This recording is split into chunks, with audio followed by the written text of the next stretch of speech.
Well, hello quilty friends, welcome back to my sewing room. Today we are filming week 13 in the Scrappiness is Happiness quilt along. So we are following along in my book here, and we are doing a sampler quilt.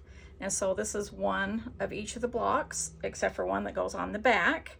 And there are a couple of blocks that we do two of. And so I'm just going to quickly show you what blocks we've done so far, and then I'll do the tutorial on the shortcut star block. So if you are just joining us, it's not too late, to start. You can go to the Jolly Jabber blog, and which is the It's So Emma blog, who are the publishers of my book, and we are both doing this sew along together. And Kimberly and the team has explained everything that's going to happen with the sew along, and then you can download this free PDF that shows you what blocks to do what week. Like here's the schedule, and shows you the blocks and the layout of the quilt. So of course I'll leave that link here, and again, that's what the book looks like. And so let me just pull these in. We've done the Buzzy Bee blocks were first, and I have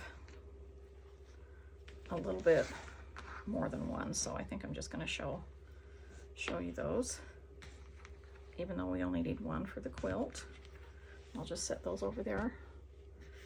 And then we've got calico mushrooms. Here's a big block. Here's some small ones. Now I did the background in these just in my sample blocks for the tutorial in the darker background, but for the quilt, obviously you can do a lighter background if you want. That's not a big deal. Okay. And then the next block we did was the checkerboard, but this is the checks mix, not checkerboard, but it's sewn into a pillow, so instead of the block I just pulled this in to show you. Cass, can you grab this? Thanks. And then next we have the crisscross star block, okay, that we did.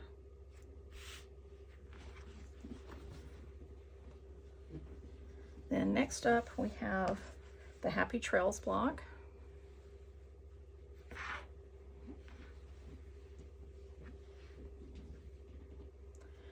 Now some of these I've done a tutorial for already, and that's all linked. These are the Lincoln log blocks. We only need one for the quilt. But some of these I have done a tutorial for when I was sewing for the Scrappiness is Happiness book. And so these tutorials that I'm doing for you now are the ones that I did not do a tutorial yet on. So, but just please go under the video description and look at the links that I've left there for you so that you can go to each and every tutorial that I have already done. Okay, and so this is the plaid block. This is the tall pumpkin block, and this is what we're putting in the quilt, this shape right here, tall. But in the book, you can do a wider block, and you can do it patchwork as well, but you can see how they're the same size. See, you just put the stem up there and turn it the other way and do the borders. So that's the pumpkin block. And let's see, next up we also have the Santa hat right there. And then we've got this one right here, which is quite big, but I showed you how to do a corner of it in the tutorial. And this is the scrap apple block. And let's see, let me just fold that so I can put it over there. Then we've got the Scrappy Crossroads block right here. I think you can see that whole thing. Okay, and I had done a tutorial on that. And I think the only block that I'm missing that I don't have here to show you is because I'm doing something with it right now is the Scrappy strings. Yeah. And so that leads us to this week, which is week 13, and this is the shortcut star. Okay, so what I'm doing with the shortcut star is using some of my methods in the book, kind of shortcut methods. And so let's look in the index real quick and I'll show you what I'm talking about. Oh, I passed the index. All right, so over here it shows you my shortcut methods on page 216, they start. And so I don't know if you have looked in the back of the book at that point, but let me just kind of familiarize with it a little bit.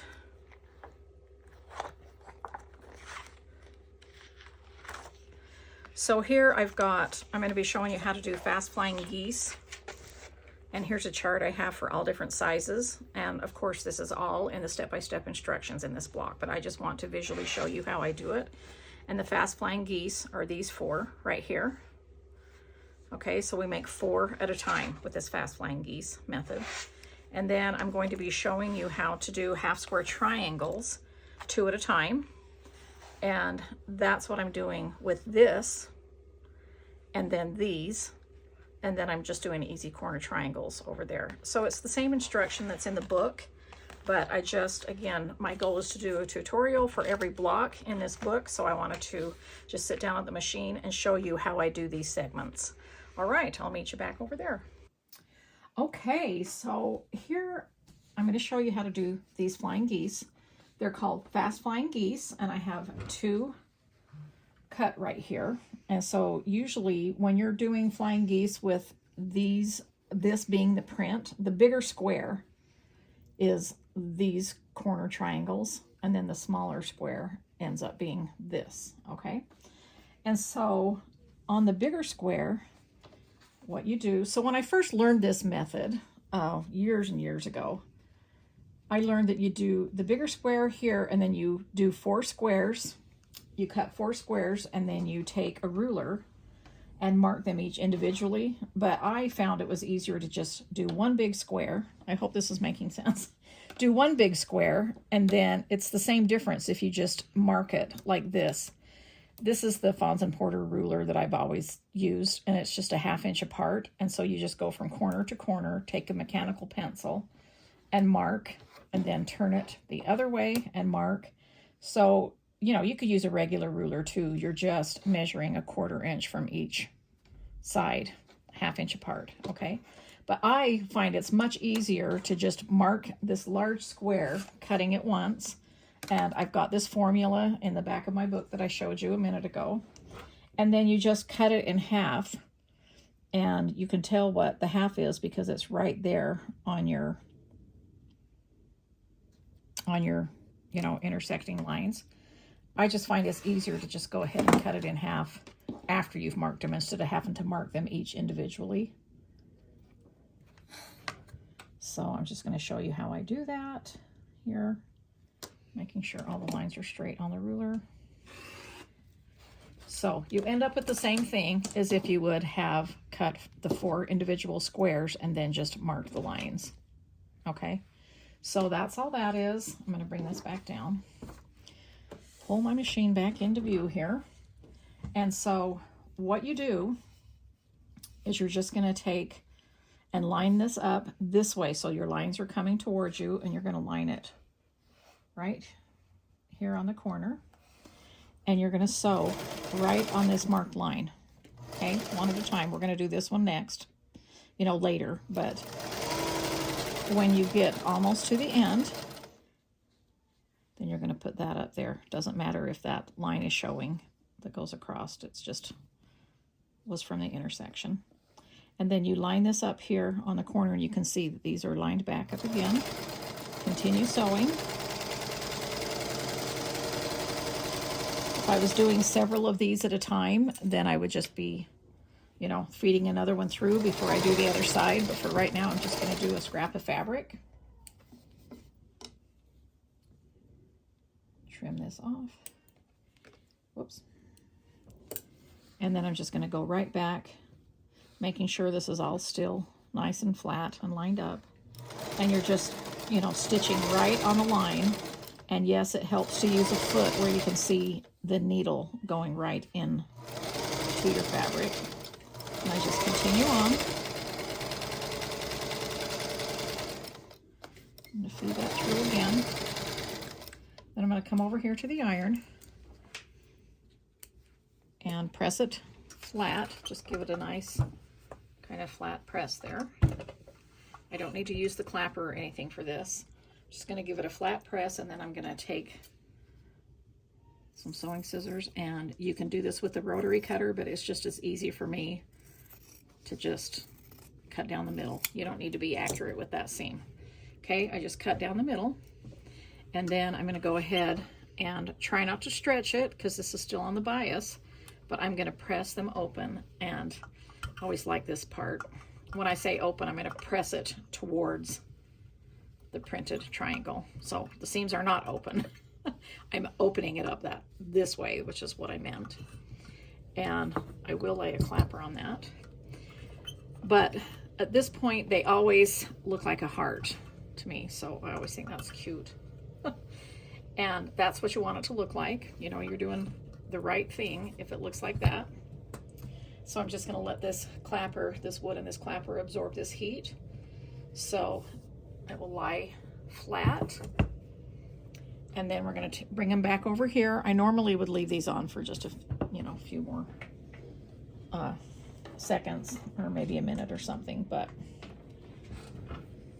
and now this is what this looks like. You put your heart upside down, take this, line it up in the corners.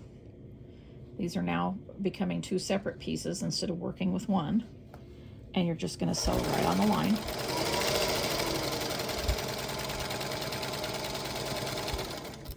And then you're going to take this. Now, I cut these exactly like the formula that I told you in the book, but you can cut these just a little bit bigger and then trim down if you'd like.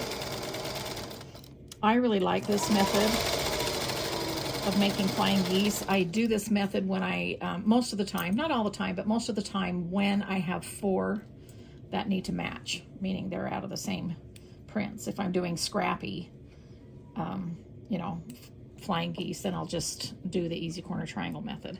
Okay, so with this way, you can either start on this, this side and sew, but I think it's easier just for my eye to see if I just turn it around this way and start right on the line. Whichever way you want to hold it, you just need to sew down the other line. That's all you're doing. You just kind of want to make it, you could in between, I was going to say you want to make sure it's flat. If you feel like it's not flat enough and so you can't be accurate, then you can go ahead and give it a press real quick.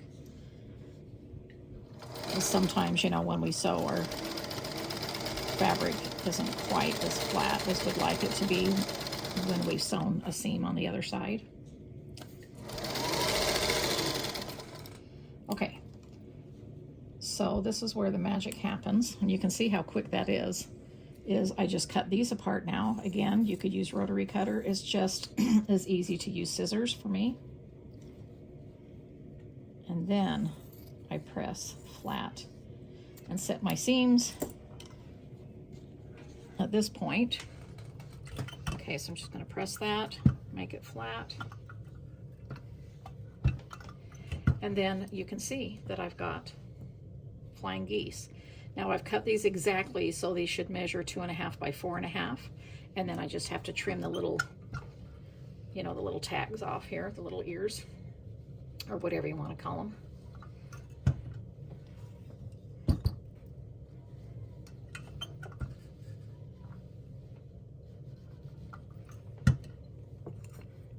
I'm just going to go ahead and do these 4.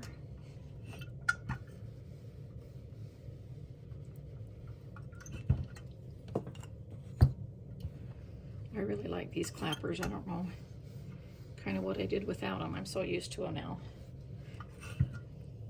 Some of y'all ask why I have so many, and that's why, because I like to do them each individually that way. Okay, so what we do at this point is you can just take this and trim them off like this if you want to with scissors. Put these in your little can, and you've got 2.5 by 4.5. I like to use my trim it rulers right here. I know this is a 4.5 inch square, but it's 4.5 inches wide, and I know that it's 2.5. This is 2 right here to this point, so that's a 1/4 inch. So I know this line right here. I don't know if you can see those dotted lines. Let me put it right here. See these dotted lines right here in between these 1/2 inch? Those are 1/4 inch. So I know that these dotted lines are a 1/4 inch past this, so that means this is 2.5. So what you can do is, let me move this, let's get in up close and personal on this mat here. And so you can see that that measures exactly 4.5 wide, and then when you line it up with this, with the fabric, you can see that it's hanging over, see, to this 1/4 inch. So I know that between here and here is 2 inches, and that's a 1/4 inch, and this is a 1/4 inch, so I know that's 2.5 inches tall. This is 4.5 inches wide, and that's the way to check it and just make sure that it's correct. Or let me just grab this real quick, or I could just grab one here, and if I wanted to, I could use my little mat right here that I have. I'll use a side that I can see, and I'll lay it up here, and you can just go ahead and trim it with the rotary. If you're a rotary cutter person, you can do that, and then I just like to put the ruler back on this side and turn the mat over and do it that way. But for some reason, for the flying geese, I just like to take my scissors and just trim them off like this. It's just as easy because I have a guide of where I need to trim right next to. I don't have to worry that I'm trimming too much or too little. It's just as easy for me to use a small pair of scissors or my larger ones over here. Sometimes that's faster because it's a larger blade. And you just trim off even. And these end up being 2.5, 4.5. And there you have your fast flying geese. And this especially works nice when you're doing star blocks. There are several blocks that take 4 matching, or even sometimes 8. So you would just do this twice, flying geese. And it just saves from cutting all the little squares, just starting out with 2. So I hope you enjoy that formula that I have in the back of the book so that you can do that more often if you'd like with your flying geese. And the formula gives you all different sizes with your finished sizes that you need of flying geese. So when you're looking in any pattern book, as long as you know what size these flying geese are supposed to be, then you can go into that formula and do it that way. And so I like it because it's exact. I don't need to cut them larger and then trim them down. It just works every time. And as long as I'm cutting accurately in the first place, the squares, and I'm marking accurately, again, it doesn't have to be with this ruler, just as long as you're doing a 1/2 inch apart. And so that's the flying geese. So I'm going to go ahead and put these segments on here, and we'll set that up there for a little later. Now what we're going to do here are 1/2 square triangles, and I have formulas for this too. Normally I'd have you cut, they have you, the quilty math works out like you cut them 2 7/8 or 3 7/8 or something, the 7/8, but I like to round up to the 3 because I just trim them down a little bit. So these are ones that I do cut a little bit larger and then trim down. The exact measurement I have in the book so that you can do it that way if you like it. If you want to trim down a little bit, just go up by 1/8 of an inch or 1/4 of an inch. So these happen to be 3 inches square, and I have one for each print because this is going to give me 2 1/2 square triangles for there, and then I've got another one. This will give me 2. And then these are actually 1/2 square triangles that you sew into a pinwheel, and then you take these and do easy corner triangles. So I'll show that later, but that's why that kind of looks a little bit misleading. But this is really an easy segment to sew doing this way. So what I do with that is simply use my guide here, this line right here. This is my 1/4 inch seam. This is my center seam for when I'm doing easy corner triangles. But when I'm doing 2 1/2 square triangles at a time, I use this line. And all I do is I put the right sides together. And I'm going to follow this line right here, starting the point right there.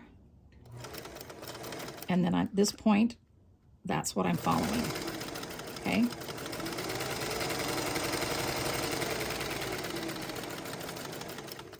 And then I'm just gonna show you how to do one right now. So what I do is I just turn it over. See, there's my seam right there. I don't know which, you can probably see it on the background fabric better. There's my seam. It's 1/4 of an inch away from those points, because that's what these are, is 1/4 inch apart. Now, you could take the ruler if you wanted to and mark it, but I don't need to because I have these lines right here. And it doesn't work on the Flying Geese because you can't see through that way, but on these half square triangles, you can do it that way. And so I don't take the time to mark, I just follow these lines. And that's why when I did this, you know, when I designed this, I did this line on this side. And then you have a little bit of leeway here on these because that's why I cut them just a little bit larger, okay? So what I do, come over here, give it a press. Again, you could do these a whole bunch at a time with a rotary cutter if you want. I'm just gonna cut these apart right here.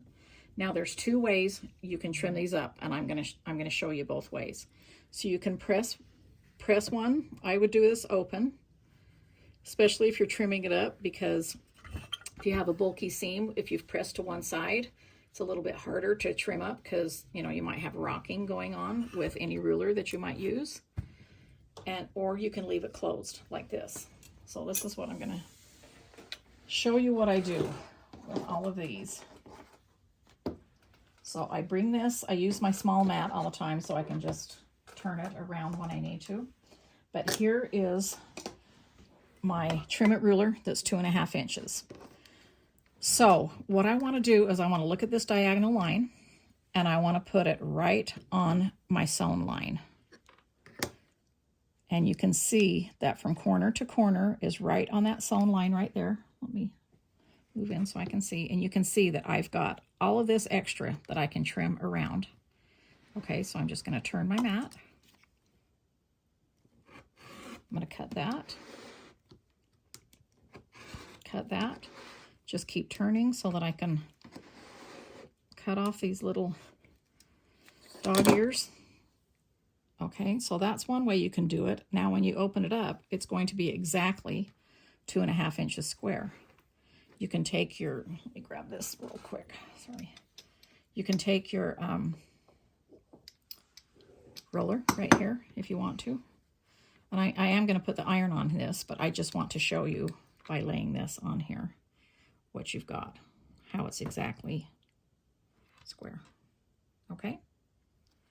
So that's one way you can do it. This is the way I like to do it when it's closed before I press it open. But you can press them open first if you want. Come over here and lay this on here. Let me move this out of the way so I can turn my mat. And then you're just going to simply lay that right on there and trim down all 4 sides.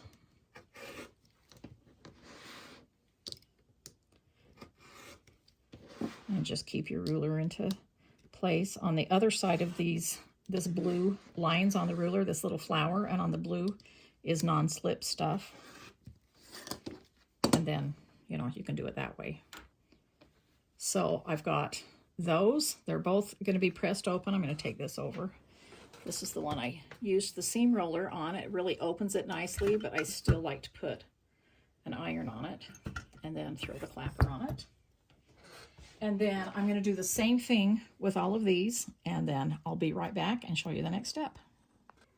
All right, so I've got all 4 of these sewn for the corners, and then I've got these 4 sewn, and I've got them laid out here. This is how they're going to go together for a pinwheel, and I'm going to just, you know, sew these together like this, and all seams are open.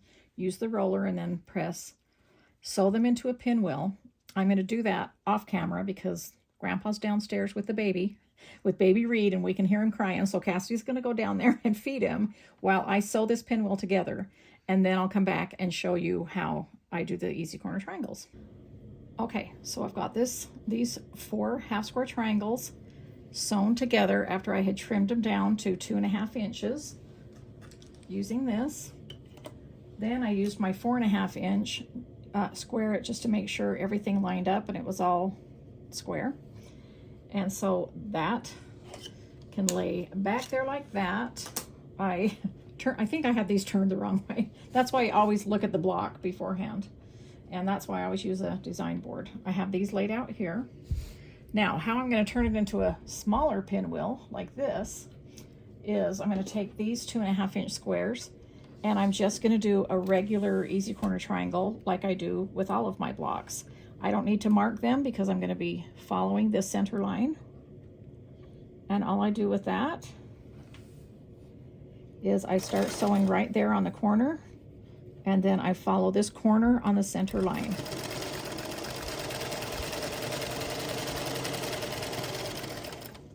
And again, I'm usually doing multiples instead of just one at a time. So I would be clotheslining. And I can do the opposite side before I have to trim those. So I'll do this side right here, make sure it's all lined up on that corner. I think Reed's quieted down now, right? I hope so. I don't hear him. It's fun to have a grandbaby in the house again. Okay. All right, and then, you know, that's what it's going to look like when we trim. So I just grab my scissors. Again, I prefer scissors just because to me it's faster and I don't have to worry about accuracy because it's already sewn. And so then I bring them over here, and I'm not, let me show you the back of this one. See, I didn't press this open. I'm not going to press these seams open. I'm just going to press them towards that outer triangle because I don't want to worry about that, you know, need to worry about that bulk. And I know that this is accurate. I've been trimming up every part of the way. I'm just going to leave that sit there for a second. And then I'm going to sew these other 2 on real quick. And I can do these opposite. Again, following this corner right here along that center line.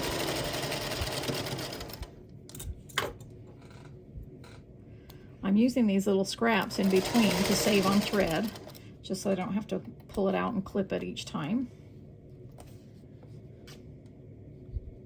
Just putting these here, right sides together, starting sewing on the corner, and then lining this up.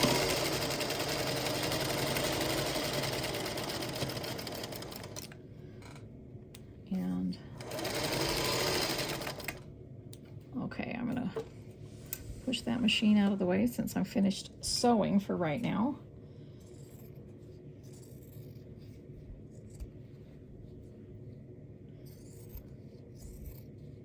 Clip those off. Come back over here. I do like to set my seams.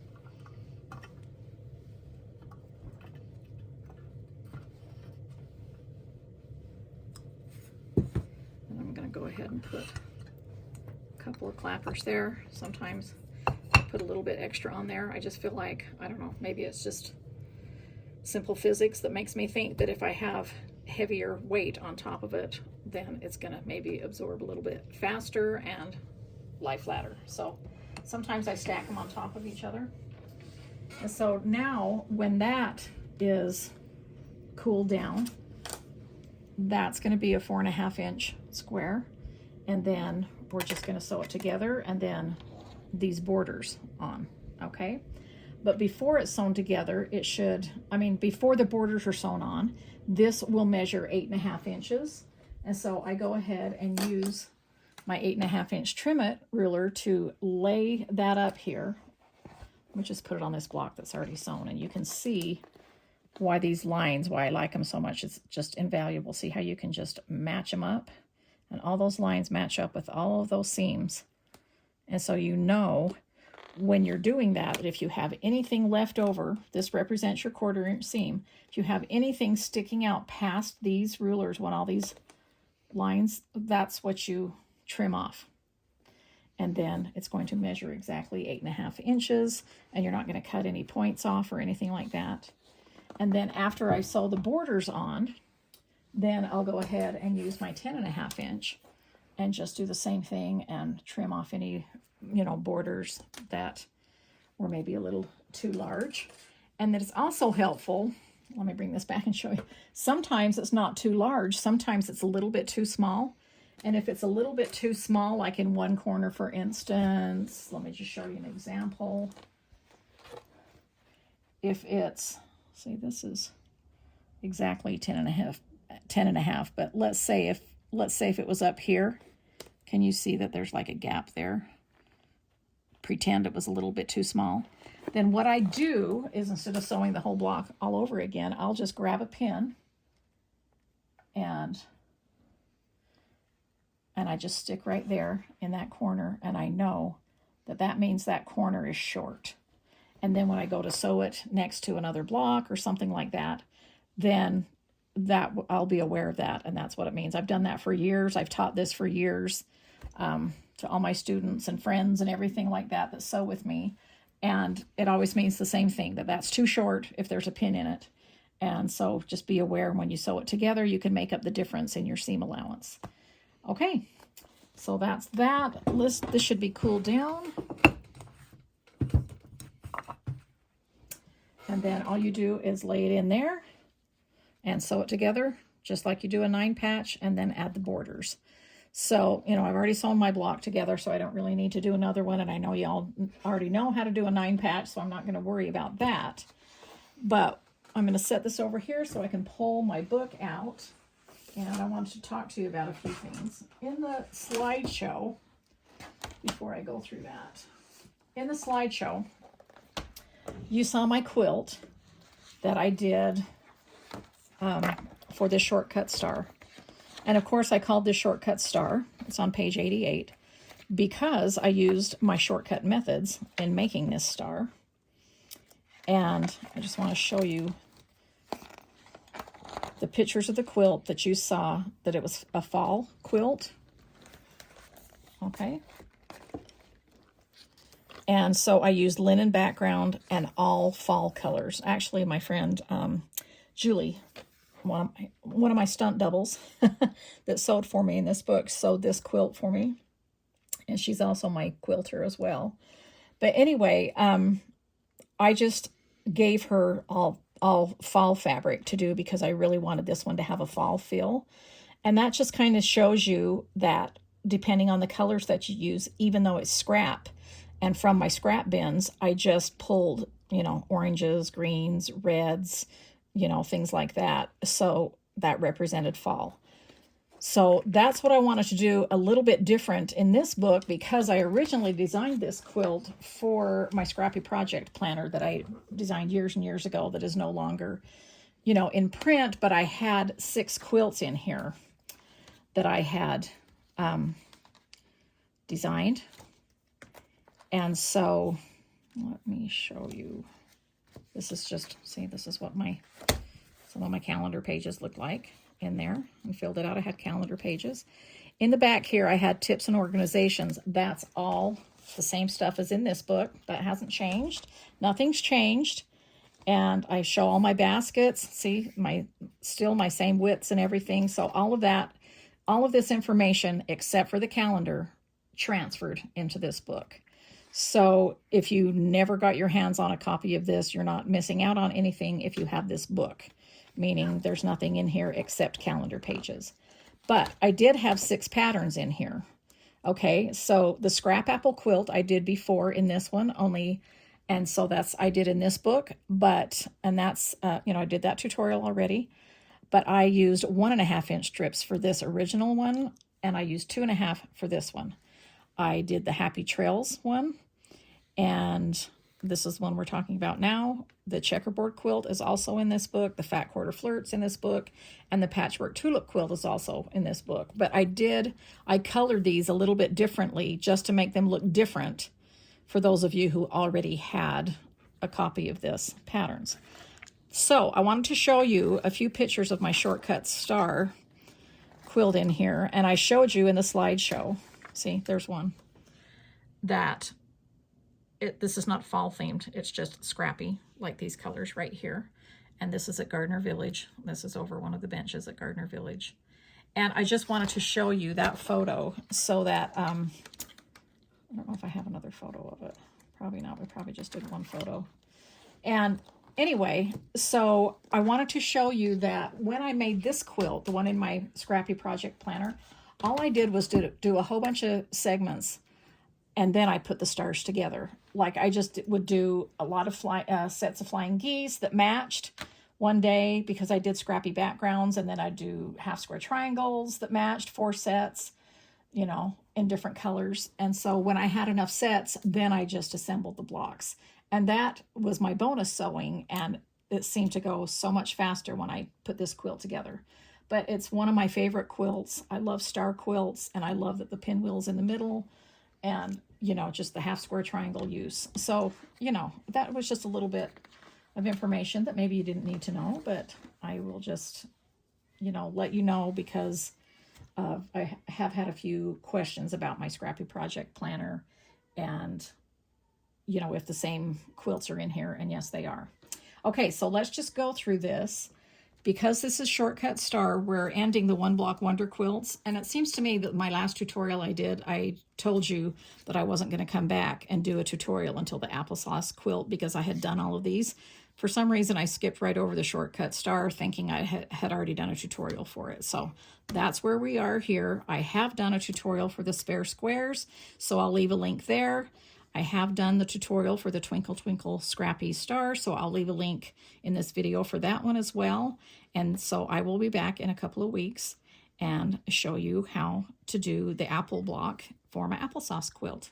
So I've enjoyed showing you my fast flying geese and my half square triangle methods today, and having you back into my sewing room and having Cassidy back to filming now that Reed is born and safe delivery and everything is fine.